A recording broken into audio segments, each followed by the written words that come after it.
अध्याय 25। तब इब्राहिम ने एक और पत्नी ब्याह ली जिसका नाम कतूरा था, और उससे जिमरान, योक्षान, मदना, मिद्यान, यिशबाक और शूह उत्पन्न हुए। और योक्षान से शबा और ददान उत्पन्न हुए। और ददान के वंश में अश्शूरी, लतूशी और लुम्मी लोग हुए। और मिद्यान के पुत्र एपा, एपेर, हनोक, अबीदा और एल्दा हुए। से सब कतूरा के संतान हुए। इसहाक को तो इब्राहिम ने अपना सब कुछ दिया, पर अपनी रखेलियों के पुत्रों को कुछ कुछ देकर अपने जीते जी अपने पुत्र इसहाक के पास से पूरब देश में भेज दिया। इब्राहिम की सारी अवस्था 175 वर्ष की हुई, और इब्राहिम का दीर्घायु होने के कारण अर्थात पूरे बुढ़ापे की अवस्था में प्राण छूट गया, और वह अपने लोगों में जा मिला। और उसके पुत्र इसहाक और इश्माइल ने हित्ती सोहर के पुत्र एप्रोन की ममरे के सम्मुख वाली भूमि में, जो मकपेला की गुफा थी, उसमें उसको मिट्टी दी गई। अर्थात जो भूमि इब्राहिम ने हित्तियों से मोल ली थी, उसी में इब्राहिम और उसकी पत्नी सारा दोनों को मिट्टी दी गई। इब्राहिम के मरने के पश्चात परमेश्वर ने उसके पुत्र इसहाक को, जो लहरोई नाम कुएं के पास रहता था, आशीष दी। इब्राहिम का पुत्र इश्माइल, जो सारा की लौंडी हाजिरा मिस्री से उत्पन्न हुआ था, उसकी यह वंशावली है। इश्माइल के पुत्रों के नाम और वंशावली यह है, अर्थात इश्माइल का जेठा पुत्र नबायोत, फिर केदार, अदबेल, मिबसाम, मिश्मा, दूमा, मस्सा, हदर, तेमा, यतूर, नपीश और केदमा।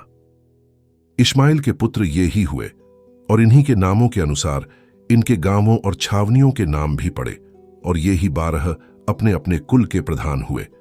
इश्माइल की सारी अवस्था 137 वर्ष की हुई, तब उसके प्राण छूट गए और वह अपने लोगों में जा मिला। और उसके वंश हवीला से शूर तक, जो मिस्र के सम्मुख अश्शूर के मार्ग में है, बस गए, और उनका भाग उनके सब भाई बंधुओं के सम्मुख पड़ा। इब्राहिम के पुत्र इसहाक की वंशावली यह है। इब्राहिम से इसहाक उत्पन्न हुआ, और इसहाक ने 40 वर्ष का होकर रिबका को, जो पद्दनराम के वासी अरामी बतूएल की बेटी और अरामी लाबान की बहन भी, ब्याह लिया। इसहाक की पत्नी तो बांझ थी, सो उसने उसके निमित्त यहोवा से विनती की, और यहोवा ने उसकी विनती सुनी, सो उसकी पत्नी रिबका गर्भवती हुई। और लड़के उसके गर्भ में आपस में लिपट के एक दूसरे को मारने लगे। तब उसने कहा, मेरी जो ऐसी ही दशा रहेगी तो मैं क्यों कर जीवित रहूंगी? और वह यहोवा की इच्छा पूछने को गई।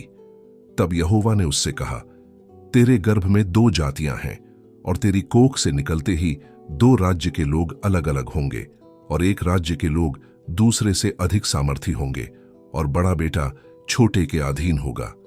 जब उसके पुत्र उत्पन्न होने का समय आया, तब क्या प्रकट हुआ कि उसके गर्भ में जुड़वें बालक हैं।